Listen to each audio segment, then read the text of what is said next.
Welcome to Hudson Institute, the Betsy and Wally Stern Conference Center. It is my honor to welcome you to this afternoon's discussion with former Colombian President Uribe. Let me just say a brief introduction of him. For many of you, that's not necessary, but for people who are joining us via camera, I want to make sure that I say a few remarks about his remarkable career. And I'm going to then, he's agreed to have a kind of conversation. I'm going to ask a few general questions about obvious issues of the day. And then he's graciously allowed to, that he will take questions from the audience. He wants to answer as many as possible. And that means you should keep your questions focused and not metaphysical. And make them also questions and not speeches. If you want to give speeches, get a blog. I first met President Uribe at his inauguration, actually a little before his inauguration, as I'll come back to, in 2002. He is a patriot of his country, and I always found him a patriot of his country, which is, some of you know that work in these areas can be a problem when you work with the United States because you can be criticized for whose interest are you following. That was not a problem. His interest was clear, and he was an enormous ally to the United States of America.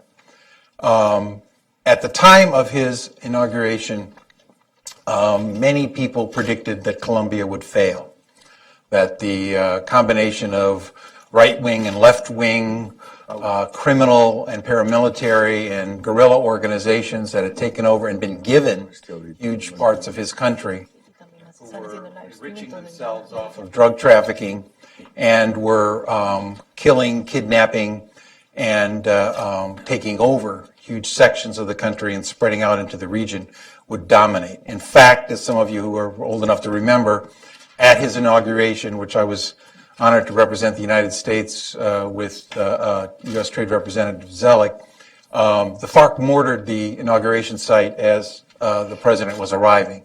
They set up an array of remote devices. Fortunately, only a few of them went off, but they did kill 24 people or so on the periphery. To give you an idea, just a small idea of how brave this man is, and he doesn't like to talk about this, I know, but as the site was mortared and it stopped, the security forces went in and checked it. They then had him proceed in an armored vehicle, which he required to stop so that he and his wife could walk across the large open courtyard of the government buildings on camera and to show the kind of courage that he hoped his country would have under his leadership, and gave his inaugural address. In the time that he was president, he took Colombia from a place where the enemies of democracy, the criminals and the terrorists, were knocking at the door of the highest institutions of government, and he brought back peace, prosperity, and law, changing everything from the structure of the legal system to the security of people throughout his country, bringing lawful government to the municipalities of Colombia that some of them had not had in recent memory. He also changed the face of drugs in the United States, beginning with, of course, cocaine, and also including heroin at the time of the beginning of his administration. His steadfast destruction of the drug industry and the people who ran it on the left, on the right, and in between is nothing short of unprecedented in the history, I believe, of international cooperation and affairs. That not only is good for Colombia, but we've given you some handouts that show you the rate of decline of production and the resulting effect on U.S. consumption. There are today literally tens of thousands of Americans who are not victims of drug abuse, and God knows we have too many of them, who are saved because of what this man did in leading his own country to a better future. And for those who aren't here to say thank you and you'll never meet, I will say thank you on behalf of them.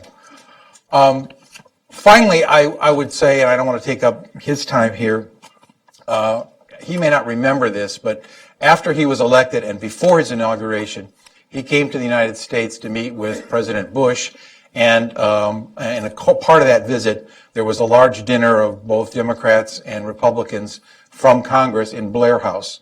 I was the only executive branch representative at that dinner so that they could be utterly candid.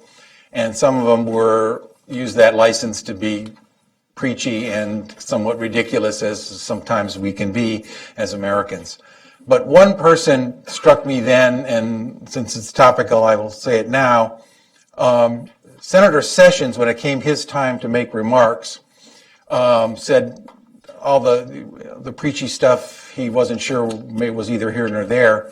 But what he wanted to tell you is that he thought you had a chance to become the Abraham Lincoln of your country. What I think most Americans believe was the greatest president the United States has ever seen, and that gave back the United States a future of prosperity and justice that it had not had before. And he urged you to consider that possibility and to be that possibility, and then said, and I want you to know that to do that, Abraham Lincoln had to kill my great-granddaddy, to show, I think, the kind of sacrifice that individuals and families make for the better of their country. I am pleased to say that I believe, and I will not presume to speak for Senator Sessions, but I believe you exceeded that request in making your country and the United States a better place. I could not be more honored to introduce to you President Uribe from Colombia.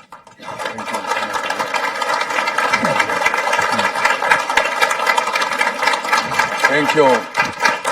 Thank you, Ambassador Walter, for your generous introduction. Distinguished ladies and gentlemen, distinguished journalists, it is a great pleasure for me, a great honor, to be this afternoon with you. This invitation is a great opportunity. The day before my inauguration, I had the opportunity to talk to Ambassador Walters about the complexity of the problem of Colombia. Hours later, during the inauguration, the terrorist group FARC did blast missiles against the building of the Congress, against the building of the presidency, and 23 people were killed, and dozens were injured. It was the mark of the day of the inauguration.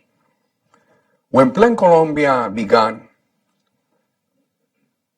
because of the decision of my predecessor, President Pastrana and President Clinton, and with the support of the bipartisan coalition here in this country, Colombia had, roughly speaking, 170,000 hectares of illicit crops. Because of your help, Ambassador Walter, and the sacrifice of many Colombians, at the end of our administration, we had 60,000. 2 years later, during the first years of the Santos administration, it came down to 47,000. What is our concern?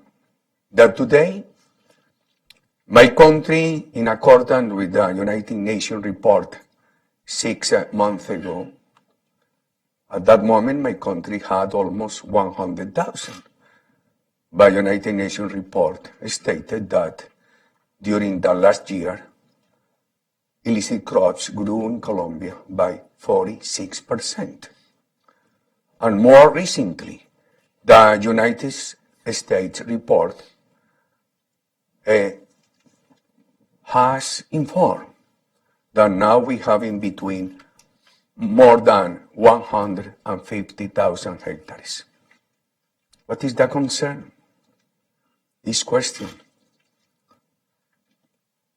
have we lost the efforts of Plan Colombia? The reversal trend will make Colombia a failing state again. After these enormous sacrifices by Colombians and this great support from the United States. And at this moment, the peace agreement creates many concerns for many Colombians.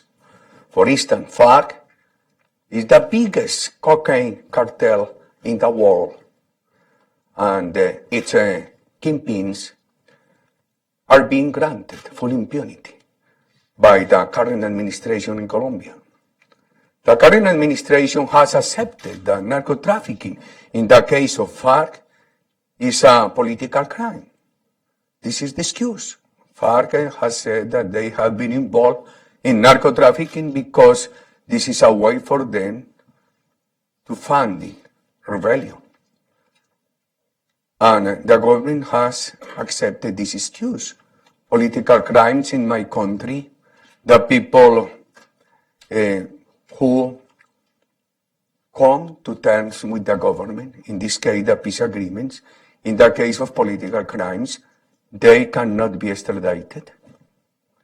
They won't be taken to jail, and they have full rights for political eligibility. They are electable for office. This is one main concern we have. I have been asked in this city, what is your alternative? We have said that for ordinary guerrillas, we do not ask jail. For ordinary guerrillas, we accept that they do not go to jail. For the ringleaders, we consider, first, that Colombia should never accept narco-trafficking as a political crime. That in the name of peace, those involved in narco-trafficking that come to terms with the government, we accept that they do not have full sentences, that they have shorter sentences, but not full impunity. This is one main concern. And the second is the case of impunity.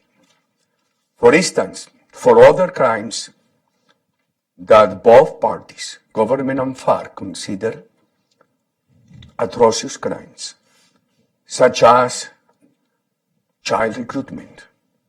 FARC have recruited more than 11,700 children. Only 20 have been sent back to their families. FARC in between the year 1998 and the year 2003 were responsible for the kidnapping of 1,794 people, only in this short period of time. The organization of FARC victims, this organization has a database of more than 400 people who were kidnapped by FARC, and their families do not know anything about the destiny or their relatives who were kidnapped. For all these atrocious crimes, and we should include car bombs and so on, there is what I call full impunity. The government has accepted to create a new tribunal tailored to answer to the interest of FARC. Yesterday, someone in this city told me, but Rwanda had a new tribunal, but Colombia has been a country of institutions. You cannot compare a country of institutions with a country with no institutions. This tribunal is not articulated with the ordinary justice. Will replace the ordinary justice. In months, this tribunal will confirm impunity to FARC. But for the military and for the civilians, this tribunal will replace ordinary justice for no less than 20 years. Imagine the country in this uncertainty, submitted to this tribunal, with the ordinary justice replaced, forgotten during 20 years. What a damage. for our democratic institutions. In this tribunal, there are 3 stages. Look at this. In the first stage, the members of FARC, as a group, could accept their atrocious crimes. Don't think in narco-trafficking, because narco-trafficking is considered political crime in this agreement, not atrocious crime. Think only in atrocious crimes, child recruitment. They go to the tribunal and they say, okay, we commit these crimes. Only with the acceptance, they will enjoy impunity. What is the reason I say impunity? Because with the acceptance at the first stage, they won't go to jail. The government says, no, there is no impunity. Because the tribunal will impose them mobility restrictions and residence restrictions for a period in between 5 and 8 years. Look at this.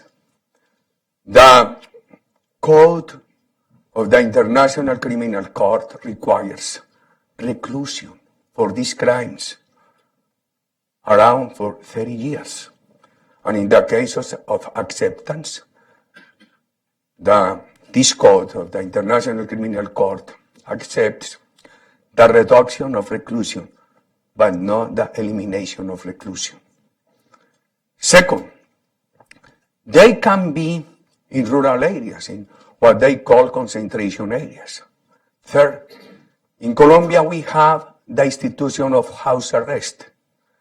In this case, they won't have the restrictions that are ordinarily commonly imposed to those under house arrest. Fourth, the judge is allowed by the agreement to give them all the permissions for them to wander around the country. And fifth, at that time they are under these restrictions, they can be elected. Therefore, I have said that this symbolic sanction is unapplicable because it is impossible to think that there is effective restriction when at the same time the individual can be elected. And in the behavior of political representation, he or she will move around the country freely. I call it full impunity. Second stage, the group of FARC goes to the tribunal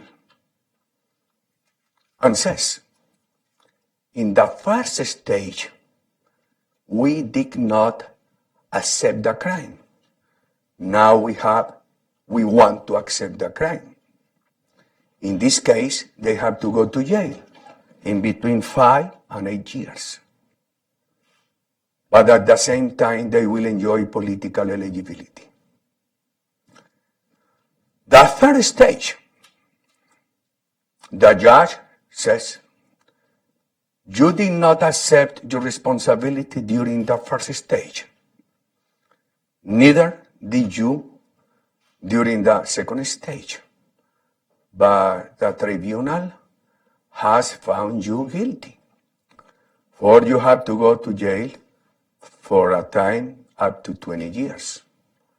Of course, it's a much shorter time than ordinary sentences in Colombia. In the ordinary sentences, in the case of attempts against children, are in between 40 and 60 years in jail. But even in this third stage, that they have to go to jail, they will enjoy simultaneously political eligibility for office. Here, so far, we have 3 elements of this agreement. Narco-trafficking is a political crime. Full impunity and eligibility for those involved in this kind of offenses against our law and order principles and legislation.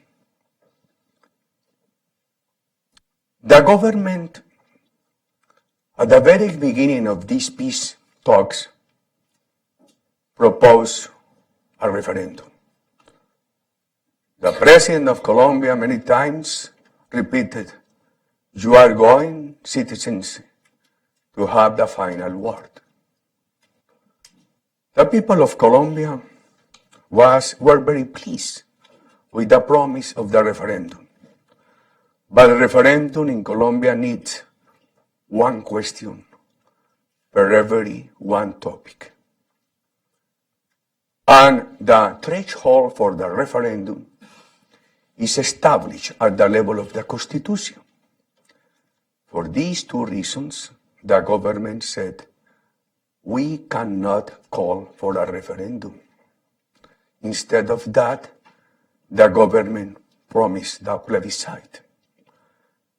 In the plebiscite, the 300-page agreement was consolidated in one single question. By changing the law, the government dropped the threshold from 50% to 13% yes vote of the qualified voters. After the government lost the plebiscite, the people of no, many fellow Colombians, and I fought for the no vote, we said, this electoral outcome makes the agreement non-existent. However, we want peace. Our disagreement is not with peace. Our disagreement is with these specific concessions to FARC, because we consider them inconvenient for the future of Colombia. And we invited the government to talk, to look for how to introduce deep changes in the agreement. There were talks. We proposed many options. The government went to La Habana with our observations, and some weeks ago we were called. And we were notified that the government and FARC had closed a new deal without consulting with the leaders of the no vote. I remember that I did beg the president, Mr. President, please allow the people of no to consider this agreement with FARC. Give us the opportunity to devise, to figure out how we, with your government, find out for new options. An answer was, no, we cannot. But the government did forget the plebiscite and said, we are not going to call for a new plebiscite. The new agreement will be ratified by Congress. We cannot accept that direct democracy, in this case, be replaced by Congress. And today, even worse, the government is asking for Congress to implement the agreements through what they call the fast track. What is the fast track? This is a new constitutional procedure inserted in our legislation only for this occasion, for the agreement with FARC. In this legislation, government and the majority in Congress enacted this test. Any constitutional amendment with the proposal of incorporating the agreement with FARC will be passed with this quick procedure. In one period, ordinary legislation says in 2. With 3 debates, ordinary legislation says in 8.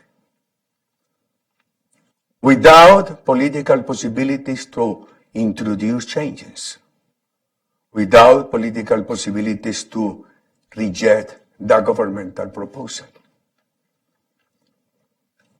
And this new legislation, what we call fast track, gives the president limitless powers for him to replace the legislation and to issue decrees to insert in the legal order agreement with FARC that should be at the level of ordinary legislation.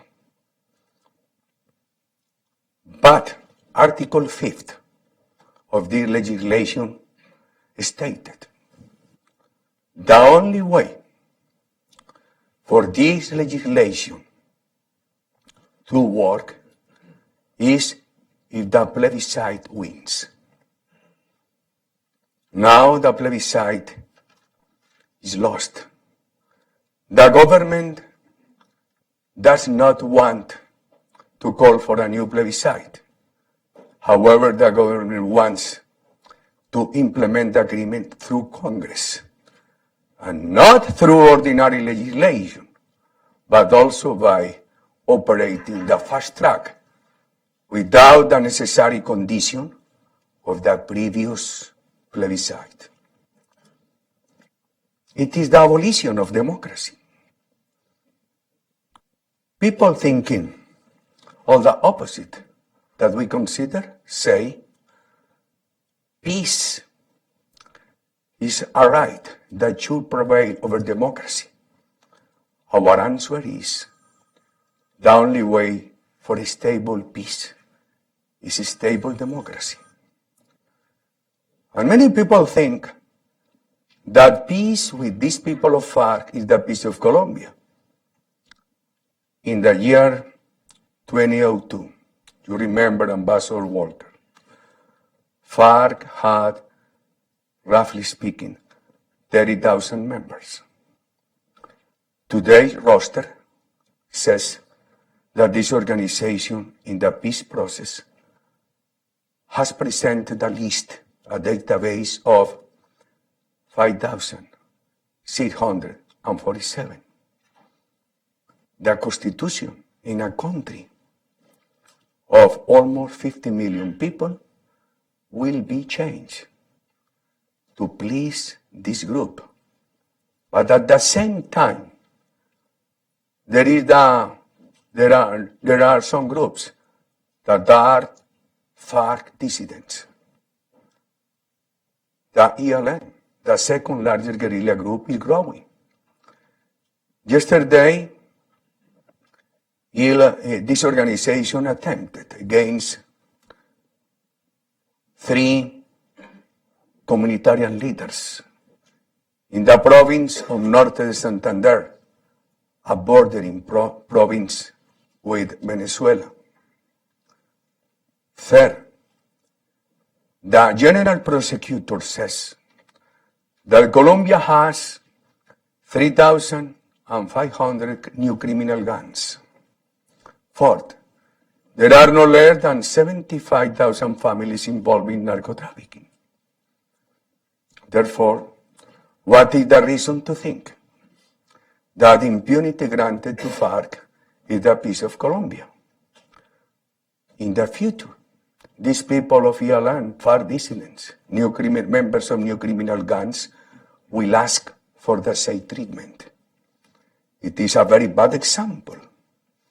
And the more impunity you grant to FARC, the more other people will feel stimulated for the expansion of illicit drugs, with the hope that in the future they will receive the same benefit of impunity and political eligibility.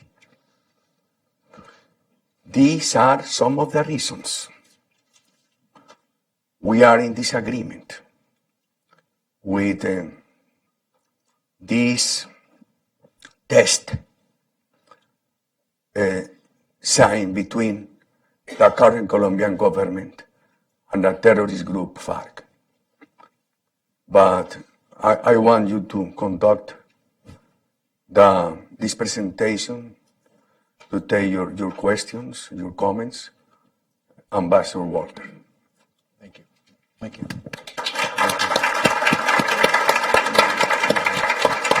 Thank you.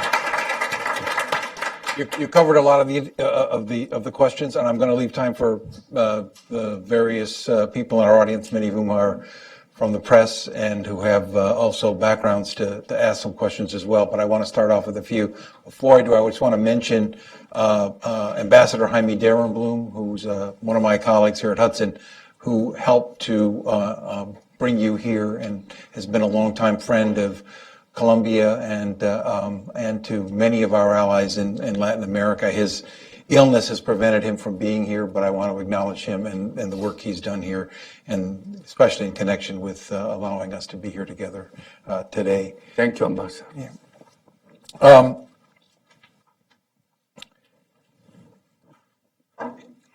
I guess I would ask, we're at a period of transition, obviously, where many people are thinking, not only for the new administration, but in Congress, about what U.S. policy should be going forward. Given the threats you see with the current agreement that has been, of course, had a lot of pressure on you, who've led the no effort to stop, and accusing you of being against peace, accusing you of being against the future. I think you've been eloquent in starting us off by saying you can't have a lawful future, you can't fight terror and drugs, you can't fight people who have tried to destroy the Constitution by bending it for them. But how the U.S. will be presented with what I understand is going to be a plan called Peace Colombia as a follow-on to Plan Colombia. This is an opportunity to give some advice on what should be the policy of the United States to fix the forces that could be unleashed with regard to the current agreement and the trends of both drug trafficking and impunity that you have outlined. What can the United States do to get this right? Ambassador, I have heard some voices here in Washington. They say, for the United States, what matters is the future. What we need is that Colombian government, with the kingpins of FARC, eliminate illicit drugs in the years to come. And they have added, we do not matter whether or not Colombia will punish FARC members for past felonies, crimes. We do not matter whether or not Colombia chooses to define narco-trafficking as a political crime. We understand that the government has injured democracy by skipping the plebiscite, and some of them have expressed concerns because of the fast track. My answer is this. If you are worried only for the future, and you disregard punishment for the past, it will create bad example. It will promote that many people feel the vacuum left by the 100 kingpins of FARC and will expand narco-trafficking. When Colombia gave some level of impunity to Pablo Escobar, my fellow Colombians were sad. Now, with this agreement with Escobar, Colombia will no longer suffer narco-trafficking. And it took place the opposite, the explosion, the blown up of much more narco-trafficking. For I asked the United States to consider this element. I want to repeat before you that we are not asking for full punishment for narco-trafficking. We accept that this peace agreement needs some benefits for the people of FARC. What we asked for is first, not to consider narco-trafficking as a political crime. In real Colombia, narco-trafficking has been the source of atrocious crimes. Second, punish them at least with shorter sentences. Punishment to whom? To the kingpins. There is a second concern. When we work in joint action with you, Ambassador Walter, you remember that we adopted integral methodology to fight drugs. Aerial spraying. This government has suspended the aerial spraying. Manual eradication. This government has declined manual eradication down to the bottom. Extradition. We extradited around 1,200 people because of narco-trafficking. 1,100, roughly speaking, for the United States. This government exempts FARC leaders from extradition. Those who, for any reason, were not extradited, they had to go to jail in Colombia. Now, they are not going to be taken to jail in Colombia. Other point, we said to communities, we are going to eradicate drugs. There is no option. Your only choice is to accept this eradication. But we want to give you possibilities for income substitution, to replace coca plantations for special coffee, cocoa, rubber, forestry, and forest guard families. We adopted an integral solution, but with all the determination. Now, any solution should have the prior acceptance, prior consent of communities pressed by FARC. For I am pessimistic for the future. And I am pessimistic for the bad example that this agreement sets for other people. The question of democracy. The international principle of non-intervention cannot prevail over the obligation of every country to respect democracy. I have argued that in the case of Venezuela, our countries have broken the democratic chart of the Organization of American States. With the exception of Luis Almagro, the Secretary General of the Organization of American States,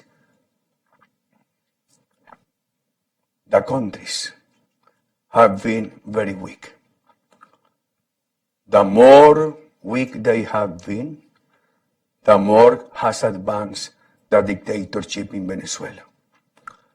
And at this moment, my fear is that international disregard for this betrayal to democracy in Colombia, when the government has skipped the new plebiscite and wants to change the constitution by the fast track, without debate, without the possibility to introduce deep changes, is a new violation of democracy that should call the attention of every member of the Organization of American States, the United States, every democratic country in the world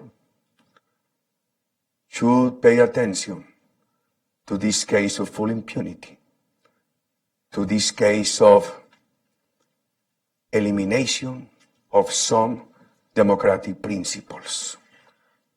For I consider that the United States, that in practical terms has been our main ally, should not be interested only in the future, should be considered what is happening in this moment in the country. Because the wrong management of this moment in Colombia could be the cause for new problems in the coming future.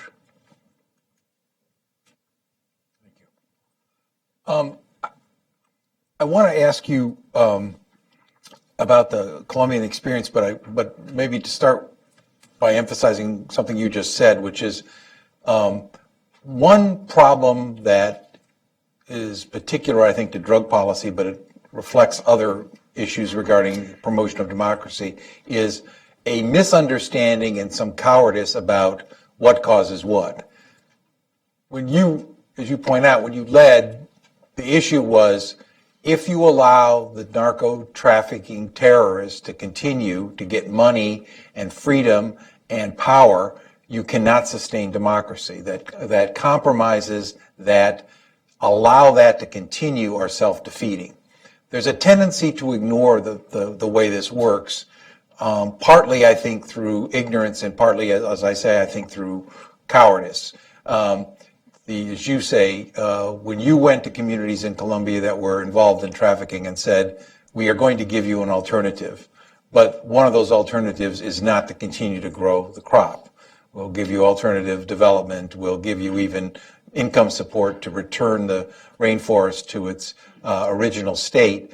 You gave a legitimate path for walking away from not only drugs, but the money that funded anti-democratic forces that the drugs are based on, whether they're criminal or left-wing or right-wing in their orientation. The example and success of that clarity in Colombia stands in stark contrast with what many in Washington think of as the inability of the United States to be effective in promoting democracy in the world. I spoke to Michael Mandelbaum, who has a book many people in this room will know called Mission Failure, which is about essentially kind of post-Cold War U.S. policy. And the argument of the book is that every time the United States has tried to, for good reasons, enter into supporting democracy, of course is focused on Iraq and Afghanistan, it has more or less failed. I spoke to him and said, I thought that the argument was interesting, but I asked him about Colombia, which is the one obvious example that no one ever talks about in Washington. And he told me, well, I haven't studied that. And I thought, well, you kind of made a general statement about the limits and the stupidity of American policy, even if it was stupid for what it thought were the right reasons. And I am both frustrated in some ways that in order to be serious about this, we don't look at the full range of history, but also you are an example of someone who worked with the United States and created I would say, a remarkable success. I wondered if you could say something about how the United States got it right in Colombia. What for a new administration, for people who are really trying to write the future policy for the United States, to see the whole picture, what should the United States do that is not either self-defeating or crippling for our allies that can help to support democracy? Some of it's implicit in the remarks you've already made, but I do think something explicit for the time now when part of I think the spoken lesson is we always fail when the United States tries to help people in the world, and when we think we're not going to fail, we even make it worse. And that is a kind of self-defeating and crippling posture for policymakers and for, I think, the American people to believe in the world. You're someone who worked with the United States and created a remarkable success. What should we think, given that experience, about policy in the future? What should guide us? What should be the principles or the engagement? And how much of this will obviously be said, well, actually it was you, and I think there's a lot of truth to that, that led these policies to a success, but at least working with the United States as an ally, we didn't destroy your capacity for success. So can you say something about the example of Colombia and how it should be read into the future of U.S. policy? Ambassador, the first question, the United States has failed or has succeeded in the case of Colombia? I do not need words. Facts are much more important. The joint action between Colombia and the United States succeeded. Remember, the joint action brought narco-trafficking from 170,000 hectares down to 47,000 hectares. With the mistakes, the points I missed during my administration, our administration, with the help of Colombia of the United States, made significant progress. Progress in security, in investment promotion, in poverty reduction. We did not advance what would be enough for Colombia. I made mistakes. I am a political fighter. But the country was making significant progress. The evidence of that is the election of President Santos in the year 2010. He was elected with a great majority because of our platform. If President Santos would have given continuity to the task he promised, he will impulse Colombia would be in peace, with narco-trafficking at the lowest, at the bottom. Maybe the kingpins protected in Caracas or either in La Habana, but with ordinary members of the organization demobilized in Colombia. The kingpins without possibilities to commit crimes in Colombia. We lost this opportunity. Today I see a great complication, a great complexity. Very difficult to deal with. Because besides that, the economy is in a very concerning slowdown. And remember, in El Salvador, it is difficult to compare the Colombian case with El Salvador, because Colombia has not been a dictatorial country. Instead of restrictions, of restricted democracy, Colombia has enjoyed a pluralistic, open democracy. The agreement in El Salvador in the year 1993, supported by all the world, the United States, the Pope, the same than now. You cannot imagine how difficult it was for the people of the no vote to invite Colombians to vote no. And Colombians ask me, why? If President Obama supports the agreement, why? If the Pope supports the agreement? I was quiet. I didn't know how to answer this objection from the voters. How difficult in a country with this willingness to applaud President Obama, when we have a great appreciation for the United States in a country of a great majority of Catholic people. It has been very difficult, but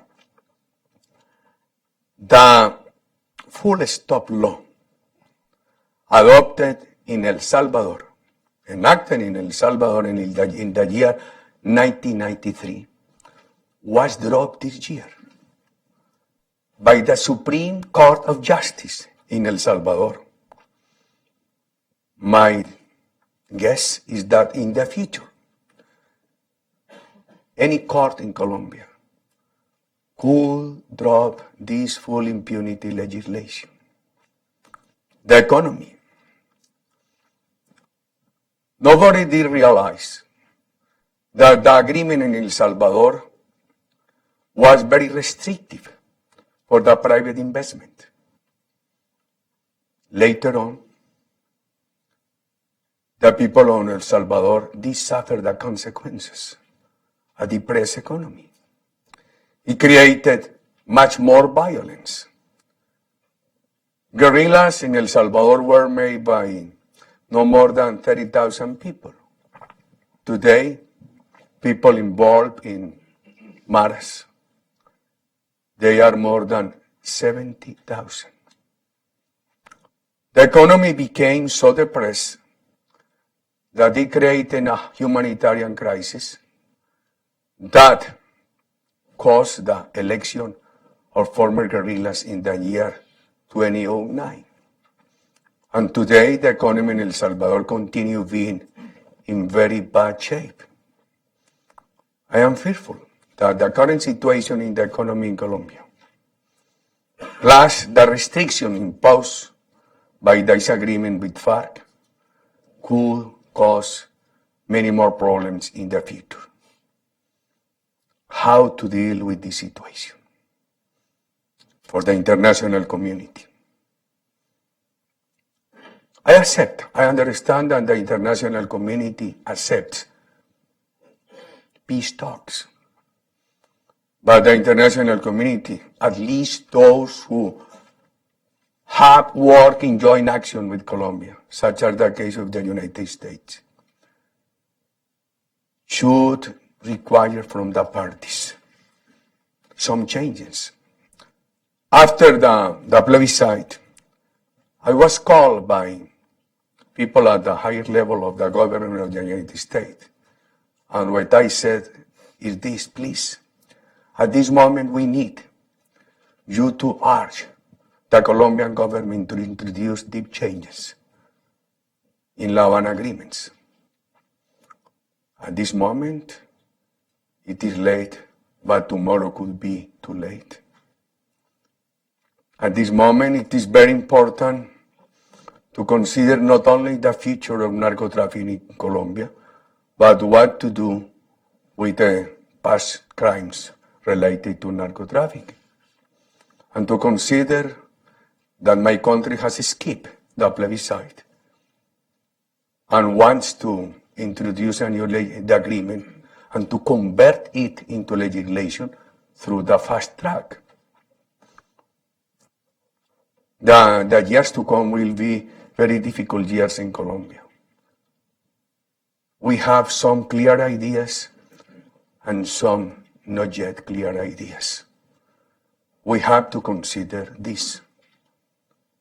So far, clear ideas. Full impunity is very negative for the future of Colombia. Eligibility. To allow eligibility for office for those involved in atrocious crimes, at least without prior compliance of sentences, is a great example for the future of the country. To abolish democratic procedures at this moment is very damaging for the future of the country. And to ignore victims' claims, the case of children, and to FARC continues being a Marxist-oriented group. The week before the plebiscite, they had a conference, and they accepted the agreement, and they stated that this agreement was the demonstration, was the evidence that the armed struggle has won They have been in the last years under the protection of Chavez and Maduro. And they are loyal followers of the socialism of the 21st century, and the dictators of Venezuela call their failed model. Therefore, we are very concerned for the future. Many people have said to me, don't worry, these people of FARC will never be elected. Be careful. 1.5 months ago, Timochenko, the top kingpin of FARC, had an approval rate less lower than the president of Colombia. And if you grant them impunity, restrict the economy, the country cannot perform well in the economy. The creation of jobs with dignity stops. It could lead the country to humanitarian crisis, creating the political environment to elect these people or to elect the coalition they are going to participate in. For it is a case of danger, of risk for our democracy. And there are some misconceptions in the international community. First, the case of Colombia is not a case of dictator who used to operate in Latin America, confronted by civilian in arms. The case of Colombia is the case of a pluralistic, open democracy, challenged, threatened by Marxist-oriented guerrillas, paramilitaries, all of them with the support of narco-trafficking. This is the case of narco-terrorism threatening an open democracy. Second misconception, our military. Our armed forces are not the armed forces of dictators. They are the armed forces of democracy. We cannot accept that our military forces are placed at the same level of guerrillas as this government has done. We are asking for a special treatment for them, not a treatment of impunity. But look at this. At this moment, militaries and civilians in Colombia have to go to the same FARC tribunal. What is the reason I say FARC tribunal? Because this tribunal is tailored to meet the interests of FARC and the judges. Although FARC and the government have accepted that the judges cannot be foreigners, that they have to be Colombians, the origin of the judges will be with the direct participation of FARC. And for FARC, it will be very easy. They will go there and they will accept their crimes and they will enjoy full impunity. And they say, yes, we committed these crimes because we were in the exercise of our right of rebellion. But look at this for the military or for the civilians. If one member of our armed forces, one civilian, is called to go before the tribunal, he or she has these options: to be found guilty or to be acquitted. This is a chance. To avoid this chance, the option to be safe is to accept a crime that even he or she had not committed. And many families of the military have said, what we need for our relatives is freedom. For it is very dangerous for the future of our democracy to blind members of the military democratic armed forces, of the civilian communities, to go to the tribunal and for the reason of freedom to accept crimes they have never committed. This creates a great danger for the memory of the country, for the future of our institutions. For we are asking for a special solution without impunity for the members of our armed forces. And the third misconception is this: Colombia is a very unfair economic and social country. With this conclusion of unfairness, many people in the world justify the criminal activities today of FARC. But look at this. When you go to the city of Cartagena, you find two cities. One city with hotels, tourism, industry, workers with dignity, with affiliation to the social security system. In the other city, misery, poverty, lack of opportunities. The evidence of Cartagena is the proof that in Colombia, the private sector is not the cause of our problems. What has been the cause of our problems is the lack of much more private sector. When the private sector expands, people in Colombia find jobs with dignity, opportunities. When the public sector is restricted, and it has been restricted because of violence, people do not find opportunities. And it is my duty to express to the international community to review these misunderstandings, misconceptions that have been sold to portray Colombia in a different way than this Colombia in real terms. Thank you.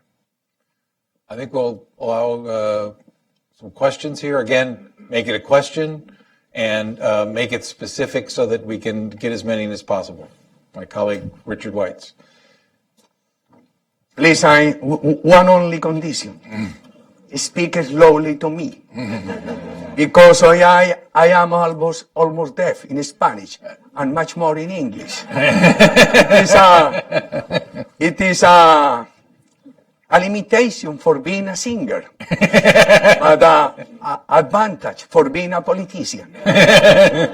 Certainly, sir. Thank you so much for joining us today.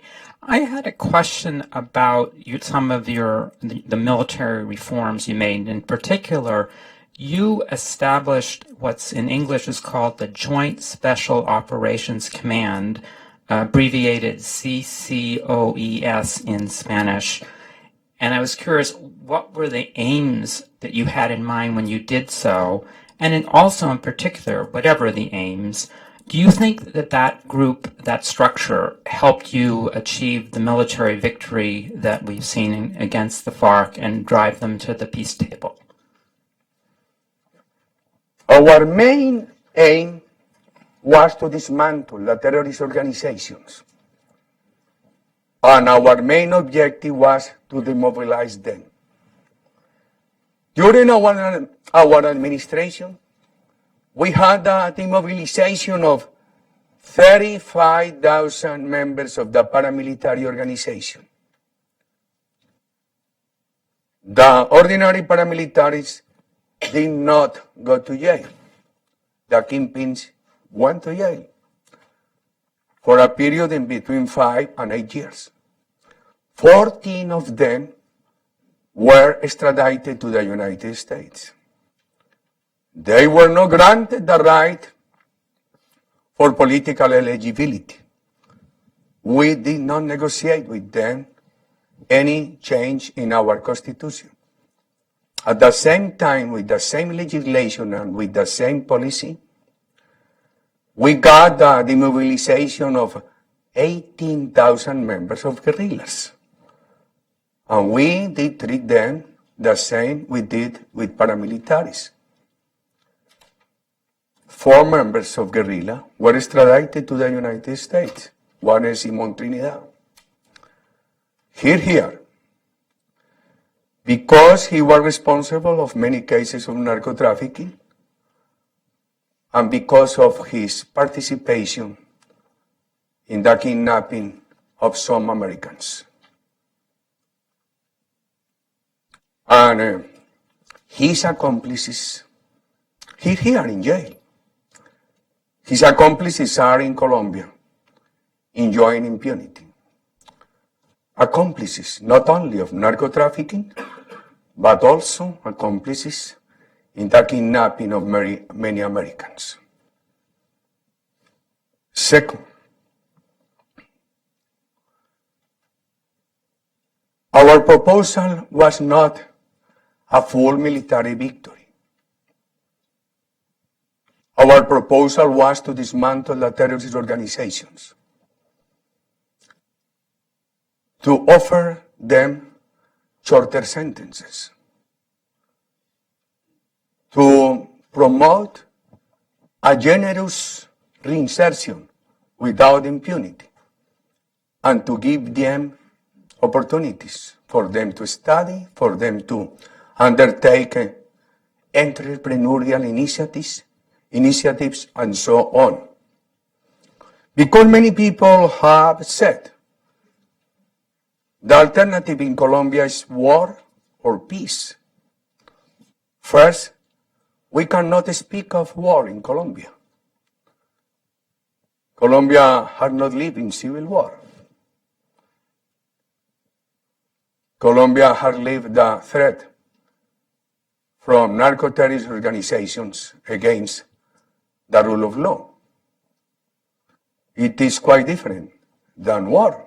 For I surprised when I read in the international media that Colombia is overcoming 52 years of civil war. What civil war? 5,600 people supported by narco trafficking against the rule of law. What civil war, my friends? But our idea was not a full military defeat. Our idea was to recover security, to dismantle these organizations, to promote demobilization, to give a generous treatment without impunity, and to build economic prosperity and social cohesion in the country. For I beg you to forget the idea that our idea was the full defeat of these terrorist organizations, the massacre of these terror organizations. And let me say this. FARC has said that they were never defeated by the government. In the last year, they were protected by Chavez. The reduction is evident. They have come from 30,000 members to 5,647. Therefore, I hope to be clear. Our aim was to dismantle terror organizations, to accompany our policy with general reinsertion, with economic promotion, with what we did call consolidation social policies in the main areas affected by these groups, and with a general social policy in the country. All these policies were making significant progress, regardless my mistakes and regardless the points I miss as president. Yes. If you allow me, I will gather 5 or 6 questions. Yeah, why don't we do a couple questions? Go ahead. Sir, my name is Cornelia Weiss. I had the honor of serving in your country in 2005, 2006. And I have, in my discussions with certain individuals, they have commented to me that in terms of looking towards the future, that instead of Colombia becoming more like an El Salvador and Guatemala in terms of violence, that it will become more of like a Chile and Argentina. And so I'd like to hear what your response would be to those assertions. Thank you, sir. Very short answer. I hope Chile won't reverse its prosperity. At this moment, we should be as Chile were some years ago, 2 or 3 years. Now I have doubts. President Macri is making a great effort for Argentina to overcome the nightmare of Chavismo. Therefore, these are not good examples. And I hope of the success for President Macri policies. You see what has happened in El Salvador and Guatemala, countries that I love. For them, we have our best wishes. But Colombia, these are not good examples for Colombia. Let's take a couple questions. One here, and then a couple over here, and I'll let you choose. Go ahead. Thank you. Yes, my name is Ruben Barrera with the Mexican news agency Notimex. Thanks for the Hudson Institute for doing this. President, I like Mexican English because you speak slowly. I will try to speak slower. You mentioned Simon Trinidad, and he was the highest FARC ranking extradited by Colombia during your government.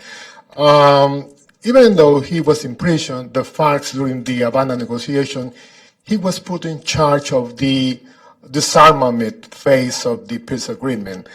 Now, we understand that there are some push by the FARC before the U.S. government in order to Simon Trinidad to be released. So I would like to know what is your position in this regard, taking in consideration that President Obama is almost out of the office. He won't pay any political price if he decides to do this. And it will be for him an opportunity to say that this is the way the youth government is supporting the peace process. Yeah, my approach to the United States has been an approach to respect all the parties. I had the opportunity to work with President Bush. I had the support of President Clinton, with whom my predecessor, President Pastrana, had agreed on Plan Colombia. President Clinton was very supportive of my administration, and during the first 19 months of the Obama administration, we worked jointly with the Obama administration. With all the respect for the outgoing administration, or for the incoming administration in the United States, I just want to say this. So far, this morning in Oslo, President Santos said that the Colombian government has not requested the release of Simon Trinidad. But I cannot understand why here in Washington some people say the opposite, that the Colombian government has requested the release. Second, it is enough to remember to you, my friend, that Simon Trinidad was not extradited by my government for political reasons. He was extradited for narco trafficking, not for political reasons. And as far as I understand, he's convicted here in the United States for narco trafficking and for the kidnapping of some Americans in Colombia. There is one institution in the international legislation known as extraterritoriality, passive territory. Countries have the right to pursue those criminals against the domestic interest in the country, although the felonies have been committed in foreign territories. And look at this, my friend. The accomplices of Trinidad, accomplices in narco-trafficking, in atrocious crimes, in child recruitment, in rape and abuses against women, in the kidnapping of Americans, they enjoy at this moment impunity in Colombia.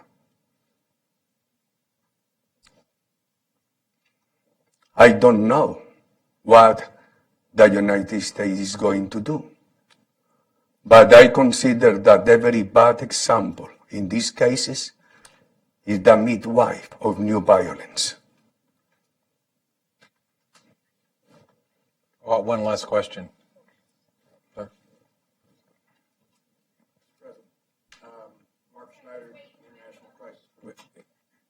Mark Schneider, International Crisis Group. I had the pleasure of working with you at the start of Plan Colombia and when I was a different life. And there's no question that Plan Colombia and the work that you did resulted in the negotiations being possible.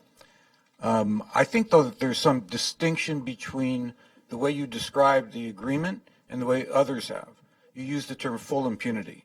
When I look at what we've been looking at is Nepal, Northern Ireland, and other peace agreements worldwide, far more of the FARC members will go through a criminal procedure, and far more will go through, as you described it, that first stage than in any of those countries. And so far as I know, the ICC has not found this procedure to be unacceptable. And the real question to you is, what happens if next week the Constitutional Court decides that fast track is acceptable under Colombia's constitution? Will you, as a member of the Senate and presumably leader of your party, will you take a different view as to whether or not that's an acceptable constitutional procedure? I cannot accept this because, and I hope you won't accept this. One of the problems is that very important people in the international community has accepted full impunity in Colombia. We cannot compare the case of Colombia with the Irish case. And remember this, when you see who are the representatives of Northern Ireland in the British Parliament, they were never convicted of atrocious crimes. It could be that they committed atrocious crimes, but they were never convicted. In Colombia, these people are convicted of atrocious crimes.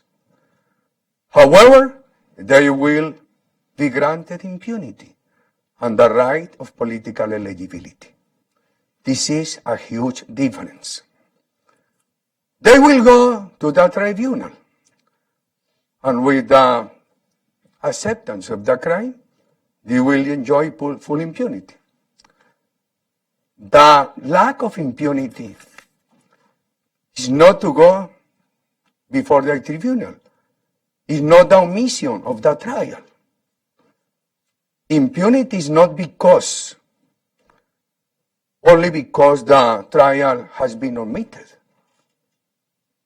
Impunity is because even after the trial, those responsible for atrocious crimes enjoy no punishment and enjoy full rights of political eligibility. What is the importance of going to the trial if with the exclusive acceptance they won't be adequately punished? Therefore, I want you to take the reflection. On the other hand, the fast track explicitly in Article 5 stated,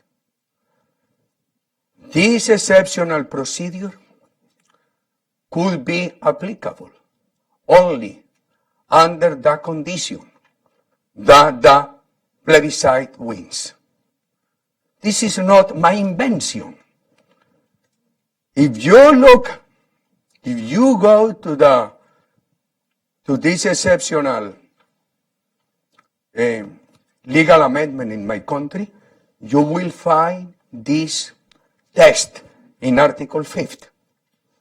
Therefore, I ask the Constitutional Court, what is the reason to accept that fast track is applicable at this moment in clear violation of Article 5? Second, the rules to change the Constitution only can be adopted in Colombia by any constitutional assembly or by any tool of direct people participation. The fast track adopted by the government and by Congress without direct people participation, skipping the plebiscite, violates the principle of our Constitution. In accordance with the rules to change the Constitution, only can be modified by any constitutional assembly or either by direct people participation. The government has pressed the Constitutional Court.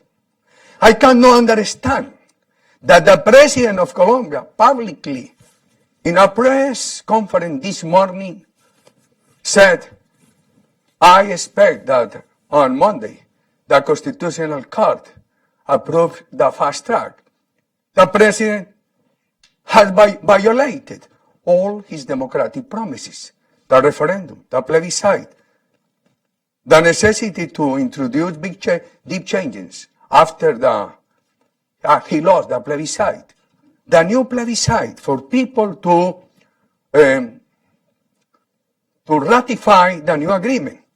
And now he wants to skip ordinary procedures in Congress. The argument of these people is peace is over democracy. Please, it is the everyday excuse. This is what Castro said 56 years ago. This is what Chavez said in the year 1998. We consider the opposite. It is impossible to get a stable peace without democracy, without the energy of the private sector, without the principles to respect the political and civil rights of the people. For we cannot accept this. What we are going to do? In the absence of the fast track, we will discuss in Congress every bill. Besides that, we have to go to the street of Colombians, because every politician has has the obligation to defend the voters' indications. We cannot abandon the voters who disagree with this test, with this Treaty of La Habana. Therefore, we have to go to the streets to collect signatures of our people and to promote a new referendum. In the presence of the fast track, we have to discuss if there are merits to discuss in Congress. Because as you know, and you are well informed about Colombia, Mr. Snyder, the fast track does not allow debate in Congress. In practical terms, it prohibits to introduce changes in Congress. Therefore, it is not a democratic debate. Good news. He's expressing to me some agreements with us. Good news. Therefore, it will be a un engaño, a deceive, a democratic deceive. The president will say, fast track is discussing in Congress. What discussion? What discussion? If fast track does not allow people in Congress to debate, to introduce changes, to reject agreement with FARC. It is not a democratic procedure. In this case, in any circumstance, I have the idea that we have to go to the streets and to collect Colombians, people's signatures to promote a new referendum, a new tool of direct participation. But in the case of the fast track, we will say this is a coup against our democracy, a coup against our constitution. It is a betrayal to our people, to Colombian citizens who were offered by the government. You are going to have the last word. You are going to make the last decision. Therefore, we have to express our disagreement. And I want to anticipate this. Dictators, on behalf of peace, suppress democracy. Look at what happened in Venezuela. In the name of peace, the dictatorship of Venezuela has suppressed democracy. Many people of the opposition are political prisoners. And the governmental excuses, they are in jail because we need peace. Look at this. The only way for any country to get a stable peace is by a law and order. And our concern is that Colombia is breaking the main principle of law and order. And I conclude with this. It is quite difficult to blame Colombia for breaking the principle of law and order. What is the reason for this difficulty? Because of the long tradition, of the long Colombian tradition of respect to the principles of law and order. But at this moment, and it is a sadness for me to say this, Colombia is violating, is breaking the principles of law and order.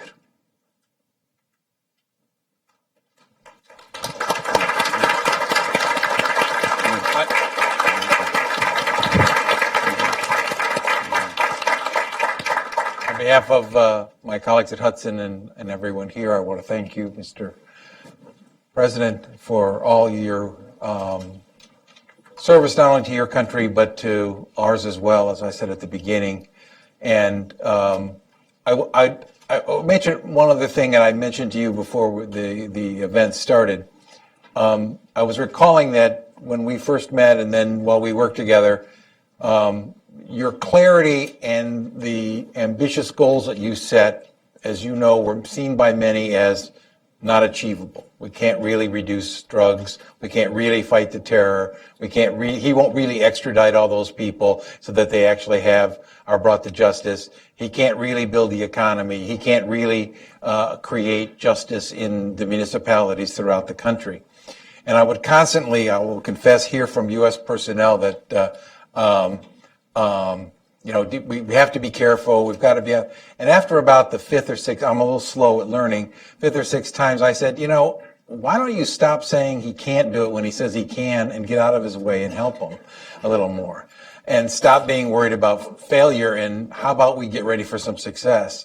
And I won't say I changed the bureaucracy, because the bureaucracy doesn't change very much, but I will say that what became different about working with you as the leader of Colombia was the expectation that not only the clarity of vision, but the ability to implement policy that changed the future was in the hands of one man, and it was proud to be your ally. So thank you for all you've done for us. Ambassador, I have many reasons of gratitude to you, because, as you know, I am an explosive fighter, and you are a calm fighter. The combination of your calm and my permanent turbulence, with that same level of determination, I guess it was convenient for my country. Thank you again. Thank you. Thank you. Thank you. Thank you very much. Muchas gracias.